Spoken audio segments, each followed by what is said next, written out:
Hello and welcome to today's session on the quest for global economic leadership, a conversation on the United States and China. Just over a week ago, LSE launched its Global Economic Governance Commission, a forum for debating alternative design parameters for international economic governance. This panel is being held under the auspices of that, alongside the China Foresight initiative. A quick reminder that this is being recorded and will likely be posted online. And you're welcome to tweet away. The hashtags are LSE GEGC, LSE China Foresight, and hashtag global economy. Also, let's make it as interactive as possible. So please start putting your questions into the Q&A box, ideally identifying yourself. And please, no long preambles. As you can imagine, I'll be scrolling down in real time, so I need to get to the questions as quickly as I can. So let's get started. When it comes to trade and finance and investment and allocation of resources across borders, do we need to take stock of what are the rules of the game? Who are the rule setters? Who are the referees? Those in the private sector tell us that they are in the midst of at least 3 grand transitions that are playing out at the same time right now. The first one is climate change and sustainability related transitions. The second one, technology-driven transitions, or the 4th industrial revolution, which is playing out in waves. And thirdly, great power relations. On the latter, great power relations, it's clear that we cannot simply extrapolate from the way things used to be. For almost 2 decades, up until the global financial crisis of 2008-09, and the immediate aftermath of that, we arguably lived in a period of risk as opposed to uncertainty. The structural walls felt dependably stable. Volatility happened, but there was seemingly managed within those walls, and the direction of travel towards convergence, towards integration, felt monolithic, broadly straight line. It certainly doesn't feel like that anymore. The structural walls have become unanchored, unmoored. We're definitely transitioning to something, but as of now, destination unknown. It's creating motion sickness at best and serious risk of collision at worst. And so in that context, the question is, where should we be looking for leadership? Who could and should supply that leadership? Looking at the 2 centers of economic gravity, the US and China, does leadership have to be a sole proprietorship? Or can it be a partnership, perhaps, between the 2? Or could it be a broader cooperative involving some of the middle powers and regional blocs? And until the fog lifts, before we get a sense of where this is all headed, and we remain in a state of flux, should we expect things to be messy but self-correcting, or should we be afraid of chaos and hot conflict? So that's the backdrop behind today's session. Allow me now, please, to invite the first of our 2 distinguished speakers to make their opening remarks and set the scene for us on how to frame and approach these questions.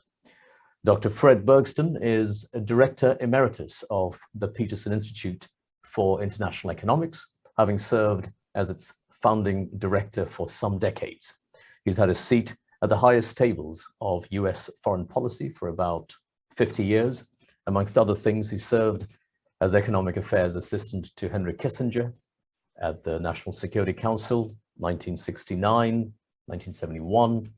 He was appointed to the Advisory Committee on Trade Policy and Negotiations by both President Obama and, I believe, renewed by President Trump. He's the author of the book, The US versus China, The Quest for Global Economic Leadership. Fred, welcome, and your opening remarks, please. Thanks very much for the kind introduction. Thanks to all of you at LSE for hosting this session. Congratulations on your new commission. I look forward to its work and to cooperating with it. As we speak, Russia is obviously challenging the international security order in the immediate sense, Today, our topic is China's challenge to the global economic order in a more fundamental and underlying sense. The reason for that, of course, is very simple. Uh, China's economic power now is roughly equivalent to that of the United States. And so the fundamental foundation for the global economic order is changing. Uh, it doesn't really matter whose GDP is a few trillion dollars larger or who makes more or fewer semiconductors. The basic point is that China is now roughly equivalent to the United States. And therefore, the power configuration that manages the world economy has got to change. Not much could happen in the world economy unless the US and China agree. That's particularly true since in a few years, the two of them will account for more than half of the world economy. It's simply impossible for progress to occur on any major issue without at least tacit, implicit agreement between the United States and China. They can veto each other's initiatives, so they can block. And the case for their needing to cooperate, I think, is overwhelming. That means that given where we are now, China must, over time, play an increasing and eventually roughly equivalent role to the United States in the international economic order. That will undoubtedly mean some changes in the rules, the norms, the institutions that govern our world economy. And it will also mean that China itself will have to make some changes in its policies, its mindsets, its attitudes to take up that leadership role. 15 to 20 years ago, the US talked about China becoming a, quote, responsible stakeholder in the world economy. That, I think, is no longer enough. China must become a full, pretty equal partner in managing the world economy if we're to get a stable new foundation. Now, I'll give a couple of examples of that. In the International Monetary Fund, for example, China's share has gone up a lot, but it is still ridiculously low compared with that of the United States or Europe, really about a third of that of the traditional superpowers. Over time, I would hope that China could move to a roughly equivalent level of quotas and votes in the IMF, along with the United States and Europe, if it could get its act together and take one seat. I would like to see the US and China join each other's institutions. The United States should make up for its folly of a few years ago and join the Asian Infrastructure Investment Bank. China could join the International Energy Agency, the Paris Club on debt rescheduling. There should be more reciprocal participation in institutions that have traditionally been run by one or the other power and excluded the other. Now, China's rise obviously raises some major, perhaps even existential questions for the international economic order. Since no single country, including the United States, can now lead, that means we've got a change in what has prevailed for the past 75 years under US leadership, and before that, under the leadership of Great Britain in the earlier international economic period. So the critical question, and you raised it in your opening remarks, who will lead? Or will we get into a leadership vacuum? Will the rise of China, its rough equivalence to the United States, mean that no single country can lead going forward in the future? And in turn, will that be bad news for the global system? When President Trump totally abdicated US world economic leadership and other things too during his administration, we saw what could happen. The US and China fell into a trade war, but the US fell into trade wars with its allies, with the Europeans, with Canada, with Japan, through trade protection. As the US abdicated leadership, nobody stepped in and some bad things happened. It conjures up images of the 1930s, where famously the traditional leader, Great Britain, could no longer have the capability to do so. The rising United States was unwilling to do so. And the result was a total global leadership collapse and vacuum, which in turn, according to many observers of the scene, produced the Great Depression and then World War II thereafter. So the lack of leadership can be absolutely critical. The question of whether a single leader is needed or whether a consortium or a G2, US and China, could play that role is open. In my book, I try to spell out various possibilities. What I call a G0. If the world continued without an effective leader, would that be stable, a G0S, or would it be, as in the 1930s, unstable, a G0U?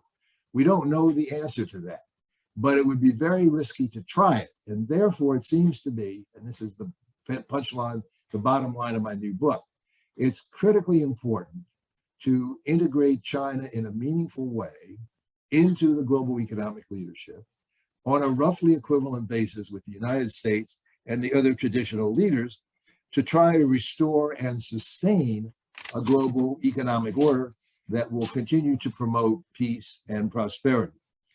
Now, that in turn has huge policy implications. For one, it will require decoupling, not between the US and China, as often proposed, but decoupling of the economic issues from other parts of the US-China relationship. I assume, unfortunately, that we will continue to have quite a lot of conflict, competition, even confrontation between the US and China on a range of security issues like the South China Sea, on values and political issues like Hong Kong, Tibet, the Uyghurs. A whole range of issues probably are not susceptible to much reconciliation, at least in the foreseeable future. But I think we can hope to decouple from that side of the relationship cooperative potential on the economic side as we go forward trying to manage issues pragmatically in that domain. Now, fortunately, the Biden administration's logical construct for US policy toward China actively permits for that kind of decoupling. President Biden and his top people have said, even before they were elected, that US-China relations should basically take place in two separate baskets. One would be a competitive basket, day-to-day economics, all these political and values issues, but also a basket of cooperation. The administration people have talked about climate change, pandemic responses in that basket. My additional view to that is that the economic issues, particularly those that relate to systemic questions, need to be put into the cooperative basket. And so a substantial effort needs to be made both by the United States and by China to try to decouple the economic topics where cooperation is essential from others where disagreement may continue. Now, we know that the alternative strategy of containment will not work. Trump tried to contain China in his 4 years in office. It was an abysmal failure. China was the only major country that continued to grow right through the pandemic. Its shares of world trade increased sharply, despite the trade war with the United States. It continued to lead world economic growth, an item of leadership all by itself. So I think it's clear that the path toward Cold War, toward decoupling between the US and China on a national basis, simply will not work. No other countries would join the United States in that effort. We saw that during the Trump period. We continue to see it now. The alliances are critical for the United States to maintain, as opposed to Trump's efforts to blow them up. And they're showing great resilience now in the Ukraine context vis-a-vis Russia. But that has to continue on the economic dimension, where the US and its allies need to stick together, including in welcoming China into leadership in the global economic system. So that, I think, is the bottom line that I'm proposing today, suggesting needs to occur, recognizing the rough equivalence in capabilities between the US and China, which will only become more clear as time goes on. China is growing, even at its lower rates, 2 to 3 times as fast as the United States. It's already bigger than the United States on some metrics. It's the world's largest trader. It's the world's largest holder of foreign exchange reserves by far. It has to be welcomed as an equal partner in managing the economic system. For that to happen, the US is going to have to beef up at home to increase global respect for the United States, including respect in China. The US has a lot of homework. I won't go into the details, but has to put its own house in order in many ways to enable it to continue as a co-partner in providing global economic leadership. The alliances, the US traditional alliances, have to be maintained and further strengthened, and China itself has to be willing to cooperate. The final point is simply to note that China itself, in my view, has a huge stake in the continued openness and success of the international economic order. Yes, China wants to play a bigger role, and it should. Yes, China would like to see some changes in the rules and norms, and some of those, I think, are eminently feasible. But China will have to change some of its own policies in order to respond to the backlash against its trade, investment, technology, protectionism that threatens to blow up or at least disrupt severely the international economic order that China itself benefits from so much. So, as opposed to the pessimism that one sees in many quarters these days, I think it's quite likely that China itself will recognize its need to cooperate with the United States and the other traditional leaders in the system to maintain and strengthen a global economic order that is in all of our interests. That means turning around the trend toward Cold War, protectionism, deglobalization that is now underway. It means a new initiative by both the United States and China to put things on a much more progressive and sustainable course. Thanks very much. Thanks so much, Fred. Thanks for setting your stall. I have lots of questions and I'll come back to you shortly. We now turn to Professor Keyu Jin. Dr. Keyu Jin is Associate Professor of Economics in the Department of Economics at LSE, previously at Harvard. She's a leading expert on China's economy, international finance and trade, and international macroeconomics. She's the commissioner at our new Economic Governance Commission. And I noticed that Credit Suisse has just nominated her to their board as a non-executive director. Keyu, welcome, and your opening remarks, please. Thank you, Lutfey, and it's a pleasure to join Fred.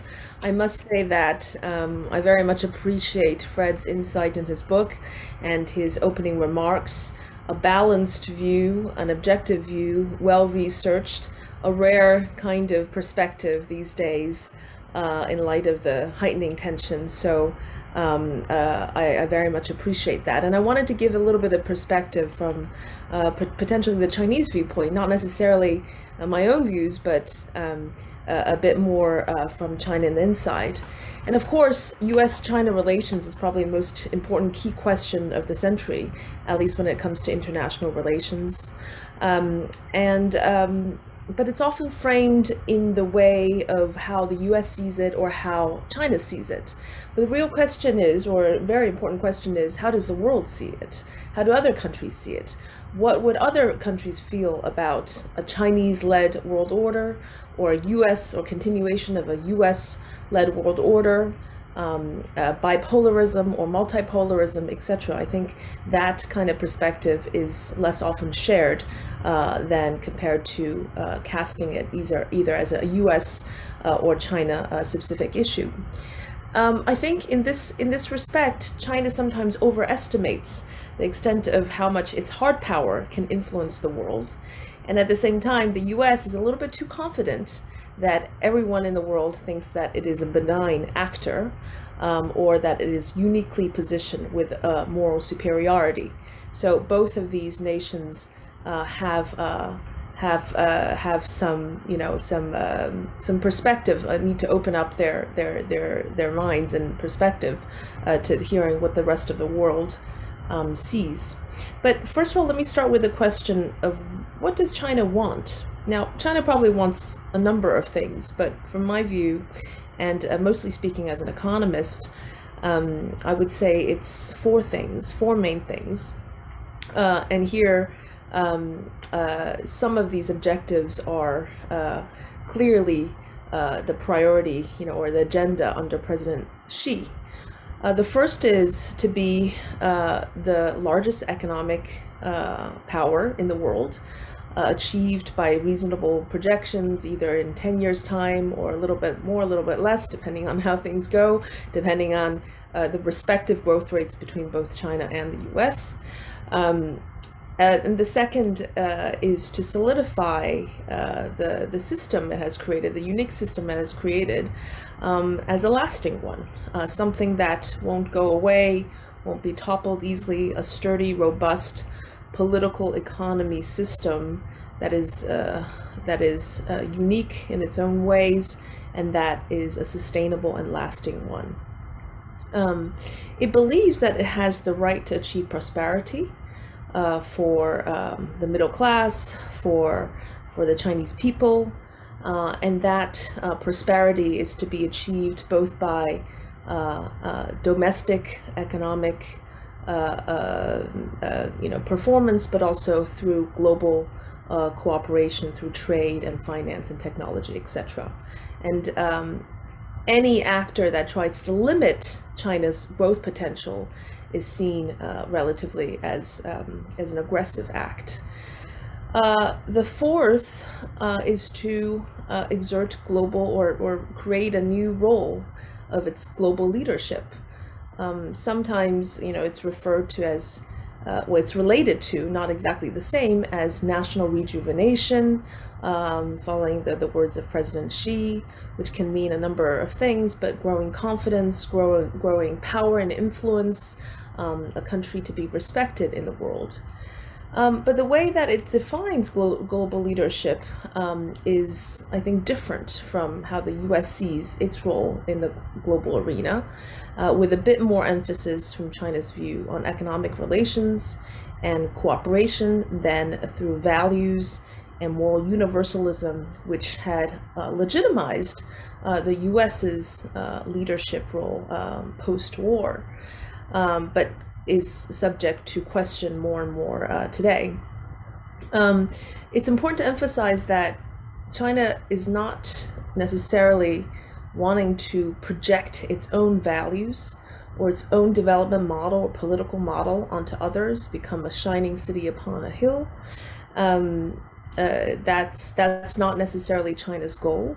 If we look a little bit at history, even at the height of its power in the Song Dynasty, Tang Dynasty, etc., hundreds of years ago, when it accounted for a third of global GDP, and when its naval system was the most advanced and was the first to send ships, expeditions to southern Africa, etc., it had the ability and power to expand militarily or through confrontation to neighboring countries, but it chose not to do so. Instead, it set up tribute system with countries like Vietnam or Korea, as long as these countries deferred to China in terms of its superiority, cultural superiority, economic preeminence.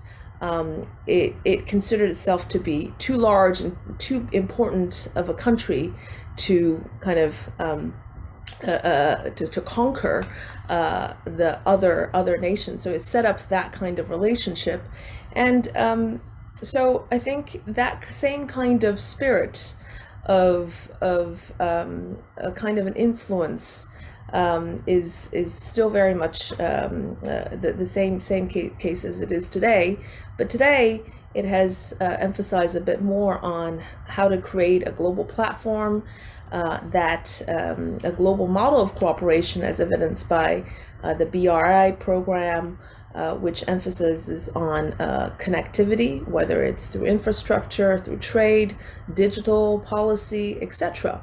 Now, I'm not saying that there's no geopolitical ambitions behind whether it's the BRI or being the biggest creditor to African nations, or being a strong financial supporter of emerging markets and developing countries. Sure, there are geopolitical strategic reasons behind things that either China or US does. But it's not only that. It really truly believes that from its own experience of development, some things are important, such as infrastructure, such as the capacity to have developmental finance. And even on the BRI, there's a lot of controversies, a lot of doubts, and a lot of questions, and these are all valid to some extent. There is a lack of transparency on China's part, but again, if you look thoroughly at the data, the picture is quite mixed. China does provide a huge amount of financing where there is a big financing gap to developing countries, and this spans geographically wide area. It's not just Africa, African nations, but it's also in Eastern Europe. A lot of it is in Asia, even countries like one of the most indebted countries happens to be the Maldives, not the countries necessarily that falls under the most corrupt index, etc. And lots of research has suggested that its lending is roughly in line with global standards and has improved significantly over time. So we need to look at this data more carefully, more broadly, to reach some kind of conclusion, which is a mixed one. And China is learning. In terms of the global institutions, being part of the global institutions, it started out by being a careful listener, saying very little, voicing very little concerns, expressing very little opinions. It was only just so glad to be part of the WTO and the global trading system in the early 2000s. The nation was overwhelmed with joy when it was allowed to be part of that system, and it first started becoming by being an active or a careful listener and wanting to learn and imitate. Now, over time, of course, things have evolved. China's GDP was once 6% of global GDP, and now 18% of global GDP. China is a real hefty economic weight. It's grown more confident.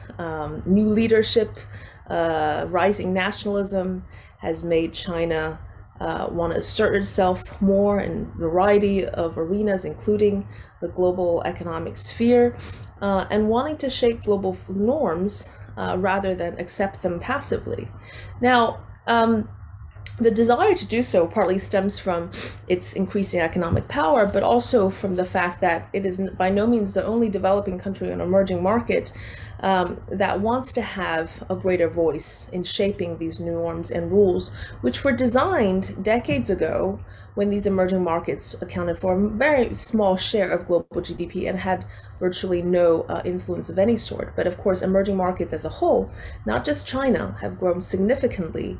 And many believe, now there's, they're deferring, there are debates about this. Many believe that these global norms and rules are designed to be more advantageous for advanced economies than they are for developing countries, and not addressing some of the developmental issues. But on the other side, advanced economies have also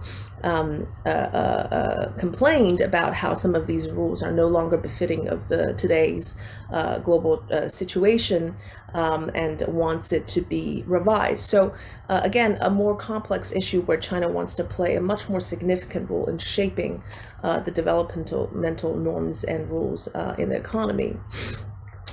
So I very much agree with one of Fred's point in his book, that the views from inside China are by no means monolithic.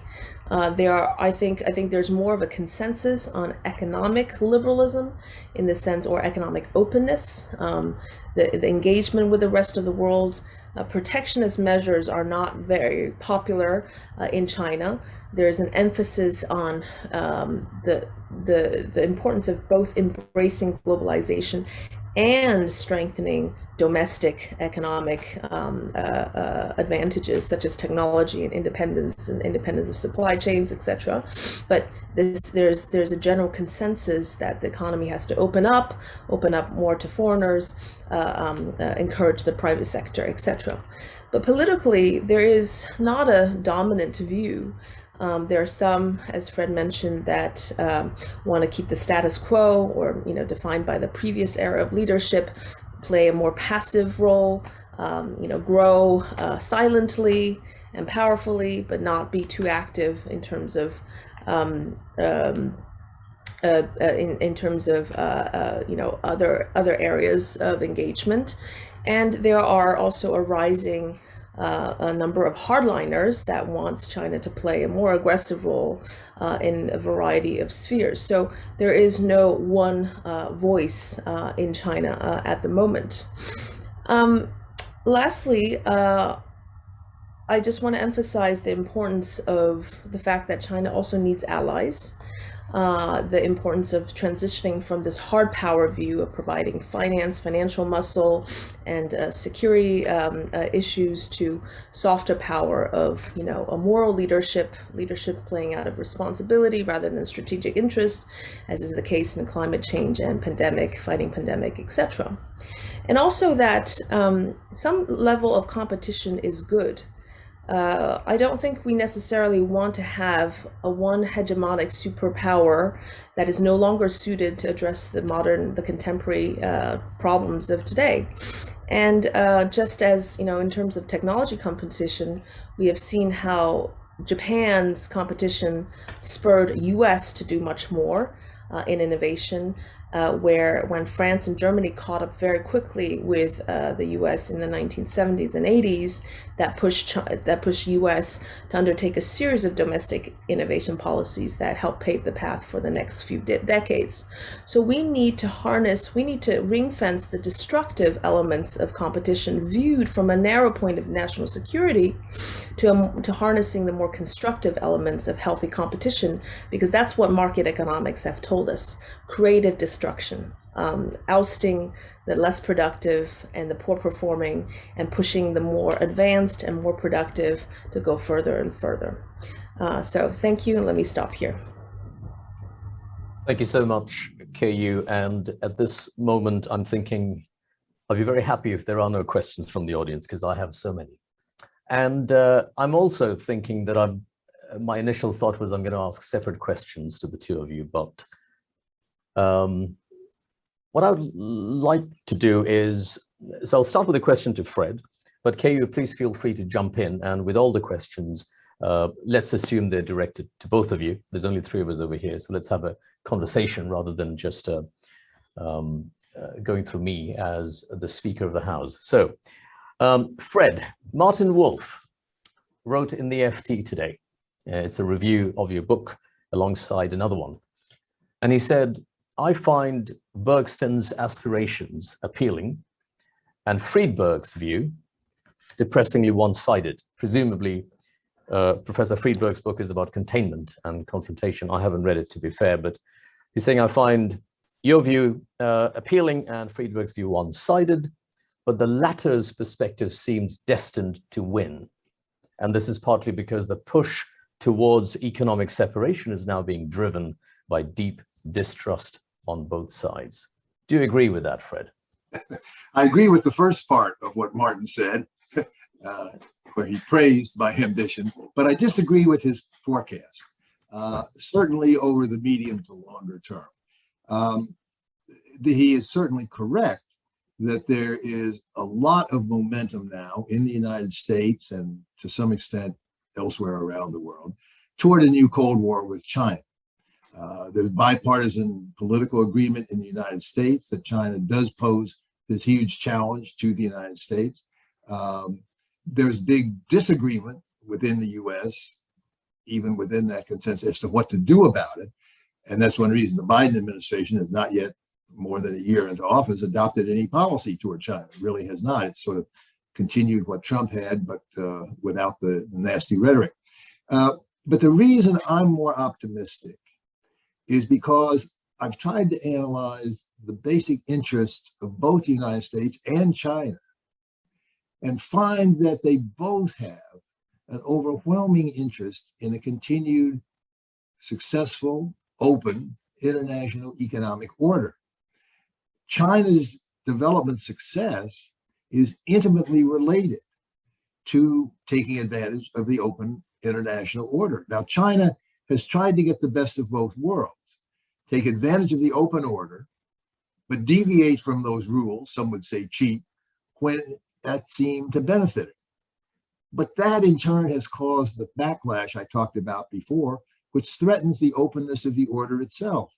And that's why I think over time that China will come to recognize itself, the threat it poses to its own interests, unless it adopts a cooperative stance that would be sufficient for the US, Western Europe, and others to work with it cooperatively. I mean, Keyu says correctly that competition is a good thing. I agree with that. And in my construct, you've got a lot of competition going on every day. But that competition needs to take place within the context of cooperation at the systemic level. The same way in national economies, we have antitrust rules, we have macroeconomic policy to provide a framework within which competition can occur with social benefit, not social harm. And that's the same thing we need on the international side. So I have confidence that if we can get past this current rough patch, which I think we can, that we will find both our interests moving toward that more cooperative context. Just one other quick point. Keyu rightly mentioned we have to look at this from a global standpoint. I try to do so in my book.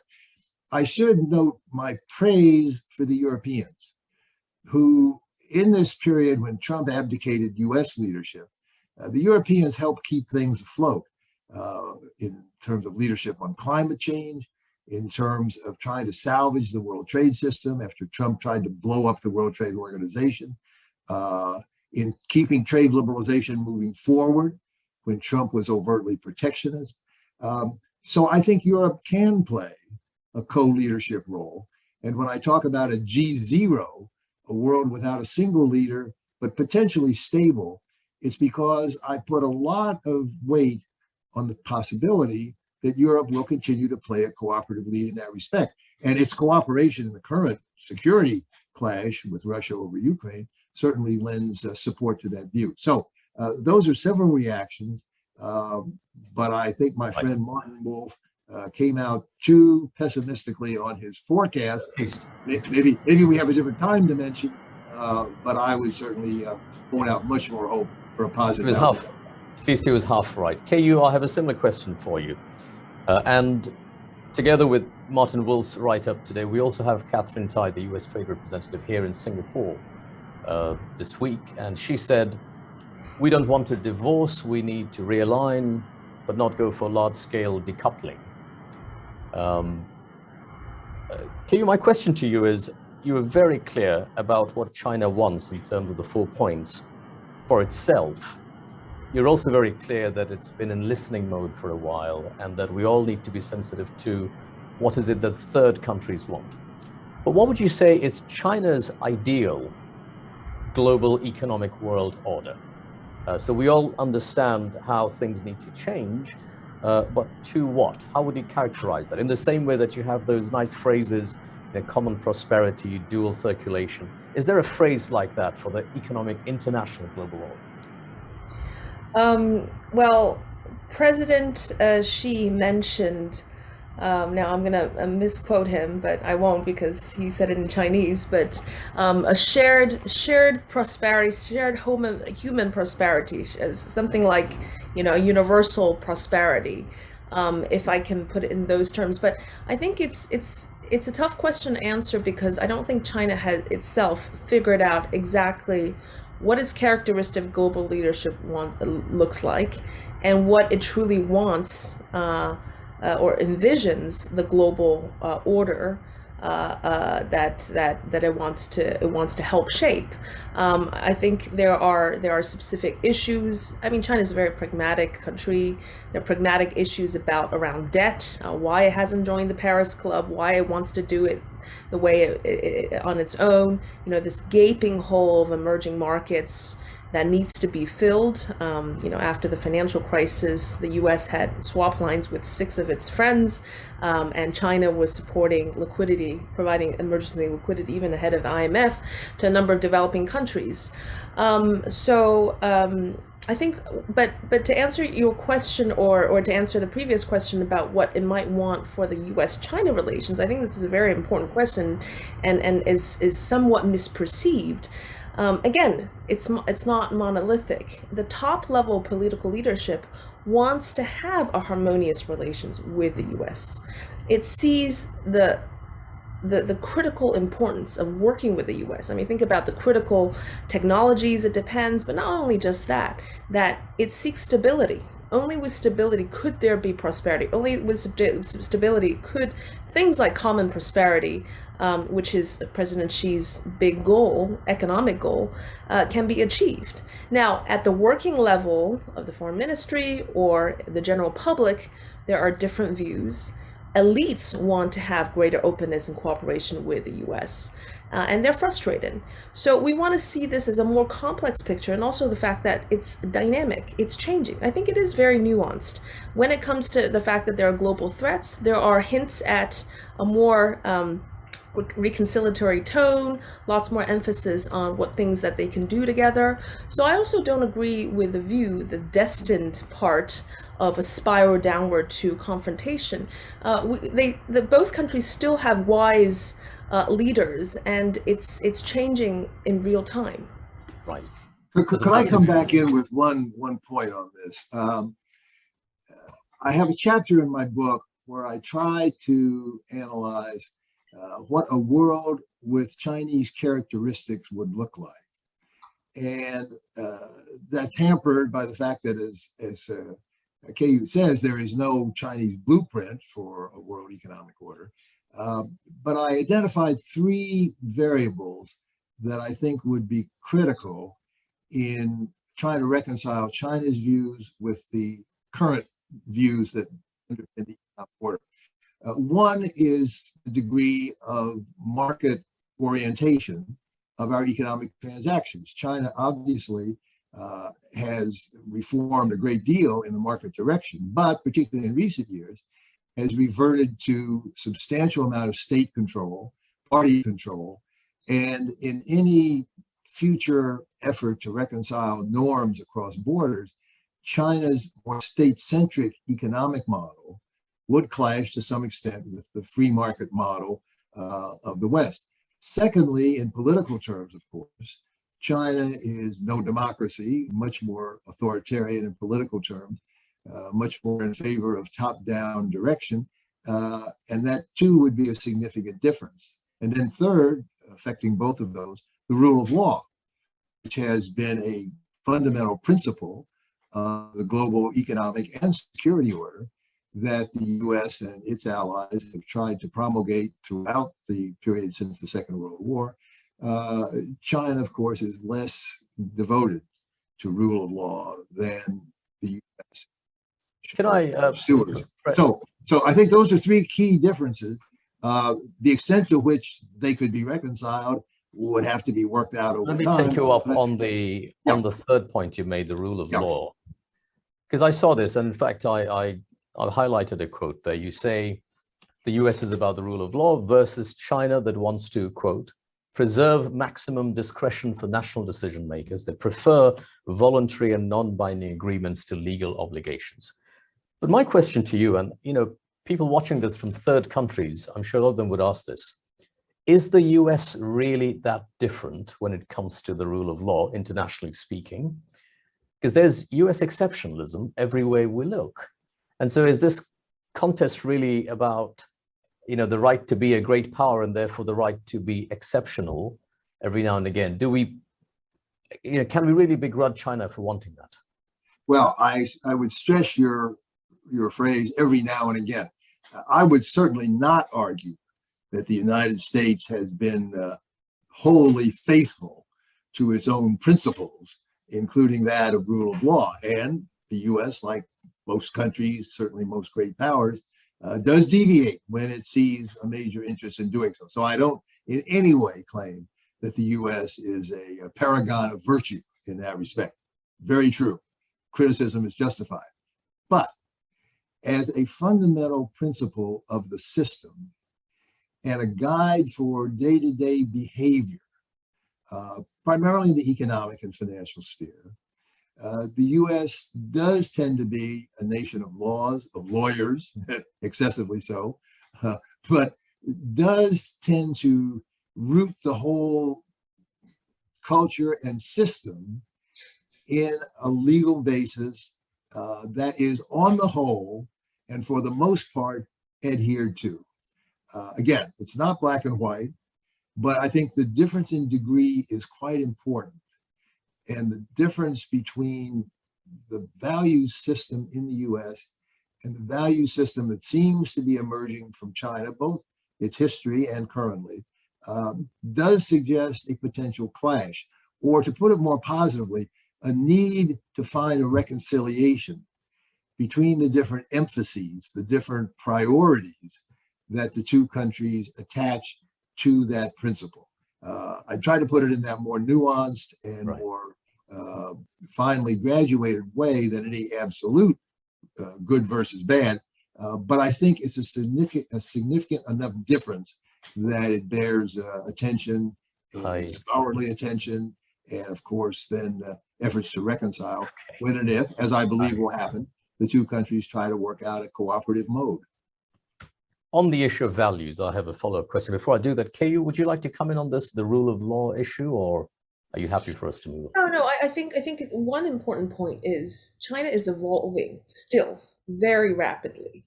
It is a young nation. It was an even younger nation. Lots of the past practices or so-called manipulation of rules and laws as defined by, the global standards, they have changed. They, even joining the WTO, they scrapped thousands, or they changed thousands of laws to abide by the rules.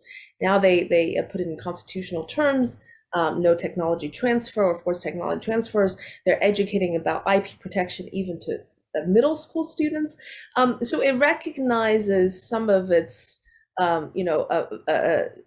immaturity or deficiencies so far, and that is changing. So I wouldn't say that the steady state of this is that China has very weak rule of law and respects weakly the rules of law internationally. The fact that it believes in that importance. It does believe in global governance. It does believe in constraints, and that's what we need. So China is still changing very much so. We need to see it as such.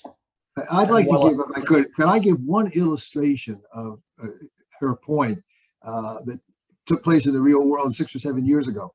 China wanted to bring the renminbi into the IMF system for determining the value of its international currency, the special drawing rights. The truth was, the renminbi really did not meet the qualifications as traditionally defined. But the world wanted to bring China into that system and wanted to accept China's desire to make the renminbi a recognized global reserve currency. What happened was the IMF changed the rules, or the interpretation of the rules. Now, to me, that was an example of a pragmatic recognition of a legitimate Chinese desire, which did require some change in the traditional rules and norms. The US was kind of grudging about it, but went along. But to me, that was an example, a minor issue, but still an example of how the two views can get together, even with the context, within the context of rule of law, and change the law and the norms where necessary to achieve a mutually agreed outcome. That's right. And I saw in your book, you mentioned the response to the global financial crisis under the auspices of G20, but really it was an example of G2 working together on the monetary front. I need to really start bringing in questions from the audience, and I will try and mix them in with some of mine. While we're on renminbi, Keyu, could I ask you to take this question, please? This is for Dr. Jin. It's about the status of the dollar, which underpins the current economic order. Do you think China is willing to deregulate its capital account in such a way that could support internationalization of RMB?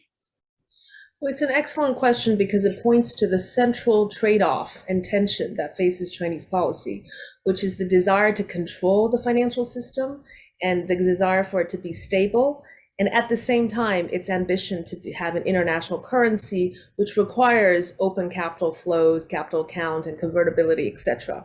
So it's still dealing with this tension. I think the priority today is still over stability, and in different ways, whether it's digital currency or using trade invoicing settling in RMB or BRI lending in RMB, it's trying to use all other ways other than capital account openness to try to popularize the RMB. But I don't see it foregoing that kind of going for that liberalization anytime soon.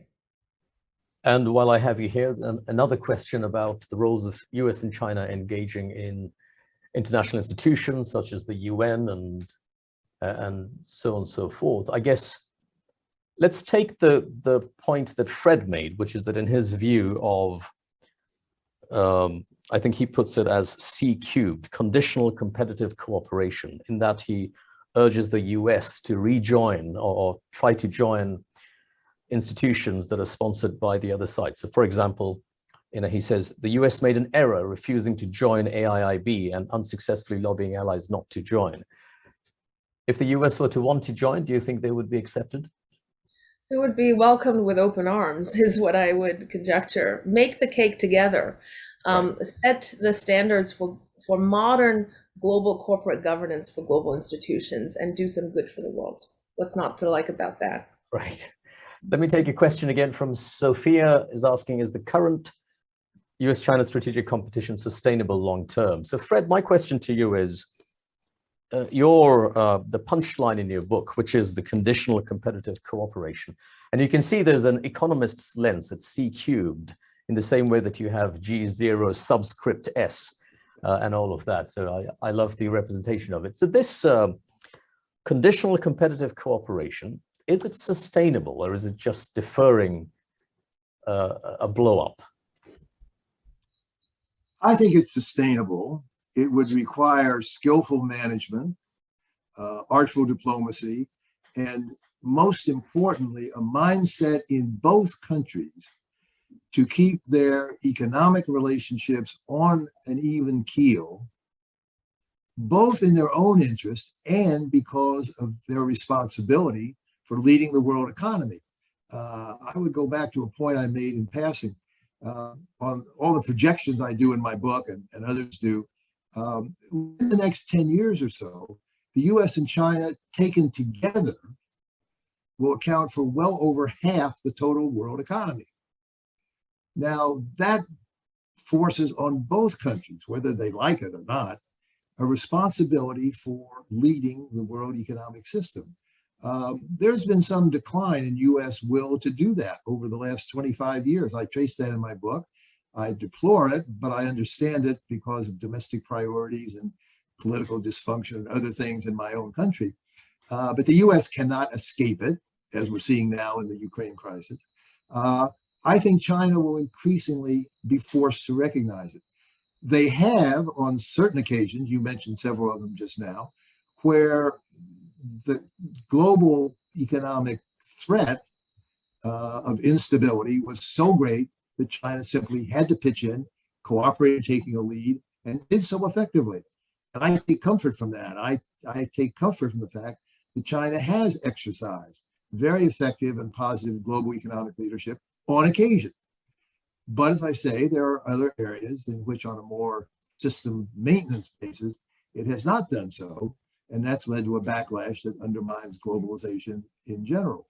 But I think the answer to the question is yes. I think they can do it, Right. but it will require both countries, including, I would emphasize, China, not linking the economic issues to the non-economic issues, saying if you don't agree with me on Hong Kong, I can't agree with you on trade. That, I think, is a mistake for China. I certainly argue it's a mistake for the United States. Let me link it to a question in the question box. To what extent and how will the US and China cooperate on emerging technologies in the future? Is that a potential area of, is that in the cooperation bucket or is it in the confrontation bucket? I think it's some of both. And technology is probably the most difficult issue, both intellectually and politically. The problem is that many, if not most technologies, have security as well as economic implications. And in the security domain, as I suggest, there are now and will continue to be some pretty sharp differences between the US and China. To the extent that technologies have important security implications, I think it's more understandable that the US or Europeans or others will want to try to limit their subservience or their vulnerability to China's success. Now, I would make a distinction between means and ends. Right. If China wants to put the resources into technologies to become a world leader, artificial intelligence, whatever, no one, I think, can dispute their willingness to do that, their desire to do that.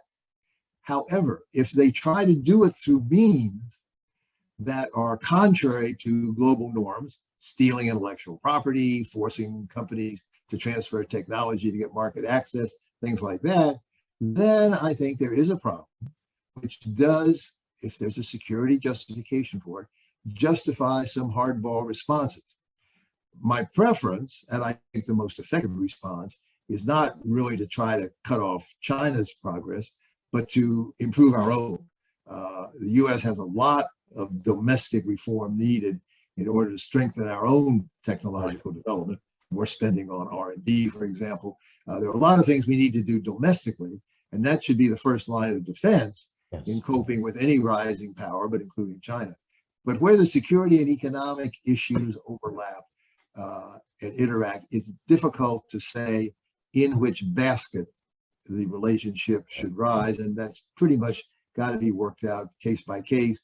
We've been seeing it, I think, not very successfully in the Huawei case, but that, I think, is a precursor of the kind of thing that may have to be the source of much effort between the two countries in the future. So extending from, you use the phrase means and ends, and Keyu, you mentioned the central trade-off that's confronting Chinese policymakers right now. So I'm going to ask this question in that spirit. I'll direct it to Fred, but Keyu, you're welcome to jump in.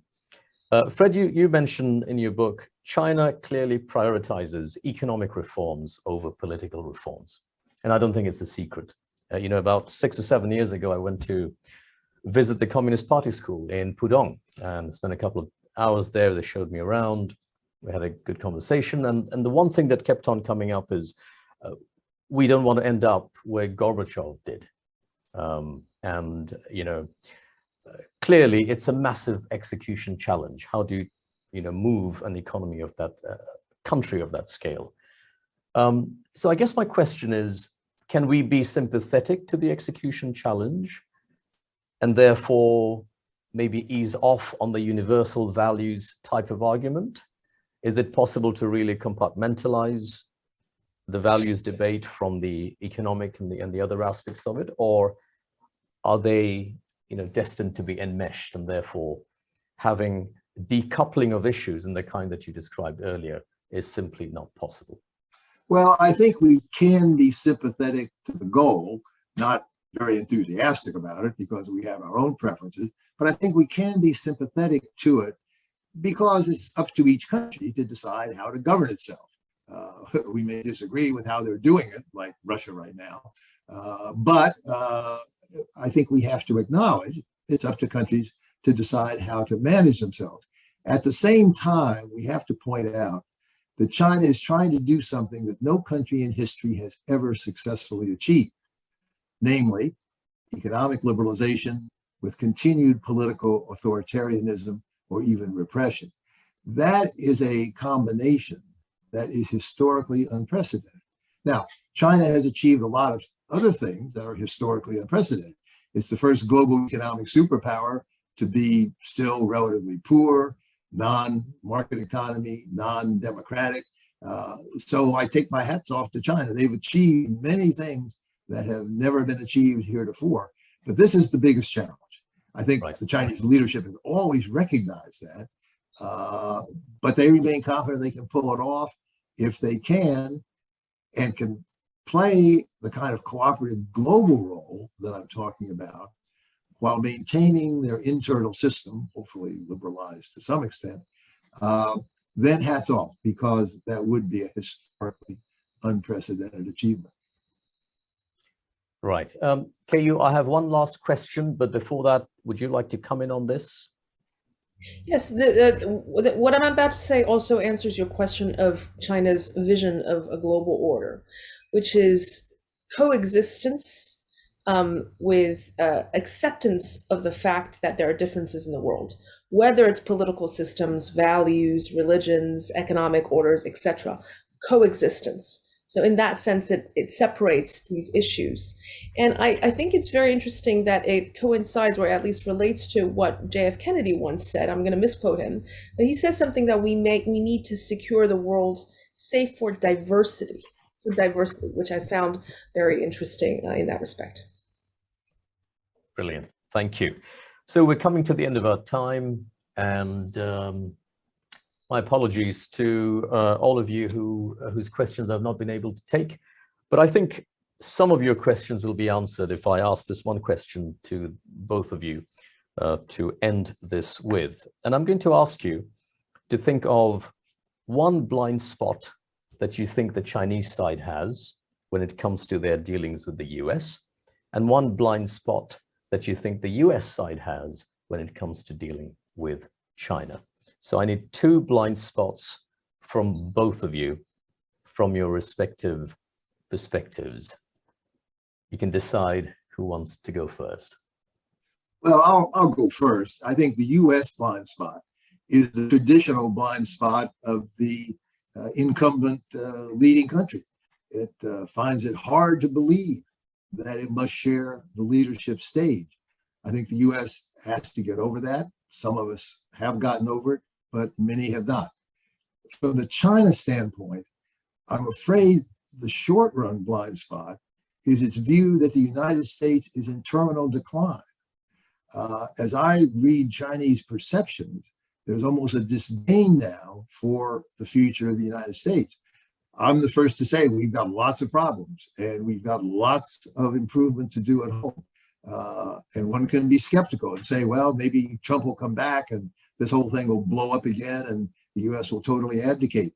I've got more confidence in my own country, though with all these caveats and the need to do more. I think China makes a huge mistake if it thinks the US is on a downward path that inevitably disqualifies it from leadership, in the same thing that happened over a century to Great Britain and it lost its leadership in the past. The US is not Great Britain. I think it's not going to go that same way. China makes a mistake if it thinks that. Thank you, Fred. And I think your first point about the US needing to recognize that it needs to share the stage, I think it echoes what Danny Kwa has put in the Q&A box. Danny is also one of our distinguished commissioners for the Economic Governance Commission. So, Keyu, your turn. I think China's blind spot, one which I've mentioned, is some of its acts, some of its overly exertive, enthusiastic acts when it comes to hard power is not effective as it once thought it believed to be, but also how resilient the US as a country can be. And that's very different from being a robust a country. Now, the US's blind spot, I think that is treating China not as evolving, self-adaptive, highly responsive and accountable government and flexible for change, where it's treating China as the old China, where there's already a new China, and always not synchronized with the development. And on that, I would say, even for the last question, on the surface, there seems to be very little political reform. I can understand why people think that way, but there has been an overwhelming system of changes of accountability to the citizens. I'm not going to list all these examples here, but because it understands that it needs to preserve legitimacy among the people, precisely because there's no electoral ballot box, that it needs to do even more to be listening on the ground of what the citizens think and respond to their needs, which is also shifting over time. Thank you so much. And with that, we have come to the end of our time. So thank you to the audience, and thank you to Fred, to Keyu, and for this wonderful session. I certainly learned much. Thank you very much. Until next time. Bye-bye. Thank you.